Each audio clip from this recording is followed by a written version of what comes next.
దేవుడై ఉండెను. ఆయన పరలోకం నుండి దిగి వచ్చాడు, పరలోకానికి ఎక్కి వెళ్ళాడు. కాబట్టి ఆయన శిష్యులైన వారు భూ సంబంధమైన వారిగా బ్రతకూడదు. భూ సంబంధమైన వారిని విడిచిపెట్టారు.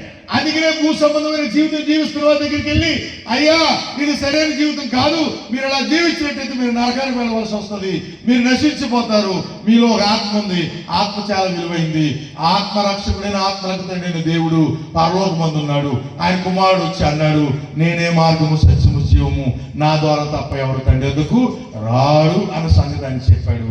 ఆయన కుమారుని యేసుక్రీస్తు ప్రభునందు మనం పిలవబడ్డాం. మన పౌరస్థితి అక్కడ ఉంది. భూ సంబంధమైన విషయాలు మనం దృష్టించుకోవాల్సిన అవసరం లేదు. అదే కొలసలకు రాసిన పత్రికలు అంటాడు, మీరు క్రీస్తుతో పాటుగా లేపబడిన వారైతే పైన వాటి ఎందే దృష్టించండి. భూమి అందులో సమస్తం కూడా ఏమైపోతుంది? నాశనం అయిపోతాయి. భూమి అందులో కృత్యములు కూడా నాశనం అయిపోతాయి. ఇదిగో పంచభూతములు మిక్కిటి వేంద్రంతో లయమైపోతాయి. అప్పుడు ఎవరు బ్రతుకుంటారంటే, ఎవరు సజీవులు ఉంటారంటే, ఎవరైతే యేసుక్రీస్తు నామమున పాపక్షమాపణ నిమిత్తము బాప్తిసం పొంది రక్షించబడిన వారిగా మరణ పర్యంతం నమ్మకం ఉంటారో వారే. అదేనండి క్రైస్తవ్యునికున్న గొప్పతనం. ఆయన చనిపోయి కూడా మనతో మాట్లాడుతున్నాడు. మనం కూడా చనిపోయిన తర్వాత ఈ లోకాన్ని విడిచిపెట్టి నిత్య జీవ లోకాన్ని మనం స్వతంత్రించుకుంటాం. చదువుతున్నాను, ఫిలిప్పీయులకు రాసిన పత్రిక 3వ అధ్యాయంలో అంటాడు, మన పౌరస్థితి పరలోకమందున్నది, అక్కడి నుండి మన ప్రభువైన యేసుక్రీస్తు అను రక్షకుని నిమిత్తం మనం ఏం చేస్తున్నాం? కనిపెట్టింది. ఎందుకని ఆయన వెళ్ళాడు అక్కడికి. ఎక్కడికి వెళ్ళాడు? నేనున్న స్థలంలో మీరునే ఉండేలాగా నేను మరలా వస్తాను, నేను మీకు స్థలము సిద్ధపరచా వెళుచున్నాను. ఇది క్రైస్తవులకు గొప్పతనం. అది స్థాపించబడింది క్రీస్తు అనేటువంటి ఒక నీతిమంతుల ద్వారా. క్రీస్తు వెంబడించేవారే క్రైస్తవులు. ఆ క్రైస్తవులే వారు ఆధారపూరితమైనటువంటి ఒక వ్యక్తి చరిత్ర మీద వారి విశ్వాసం ఆనుకుని ఉన్నారు. ఆయన వారిని సువార్త ద్వారా పిలిచాడు. వారు ఆయనకు శిష్యులు కావాలని కోరుకున్నాడు. ఆయన నామందు రక్షించబడాలని కోరుకున్నాడు. ఆయన చిత్తానుసారంగా నడవాలని కోరుకున్నాడు. ఆయన అడుగుజాడలను నడవాలని కోరుకున్నాడు. ఆ ప్రకారం నడిచిన వారు క్రైస్తవులు. అలా నడిచిన వీరు రక్షించబడిన వారుగా వారు తమ ఉదాహరణతో తమ ప్రేమను చాటుకున్నారు. వారు చాటుకోవడం మాత్రం కాదు, ఇలా చాటించబడాలని అపోస్తలుల చేత వారు ఆజ్ఞాపించబడ్డారు.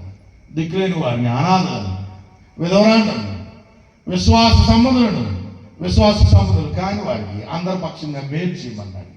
ఆ మేలు కలిగిన జీవితాన్ని వీరు జీవిస్తూ ఈ లోకంలో వారు క్రైస్తవులైనందుకు గాను తమ సహోదరులకి ప్రాణం కూడా పెడతానికి సిద్ధపడ్డారు. వారు క్రీస్తు నమ్ముకున్నందుకు గాను వారు ప్రాణం పెడతానికి సిద్ధపడ్డారు. అలా ప్రాణం పెట్టినటువంటి అపోస్తలులు ఉన్నారు.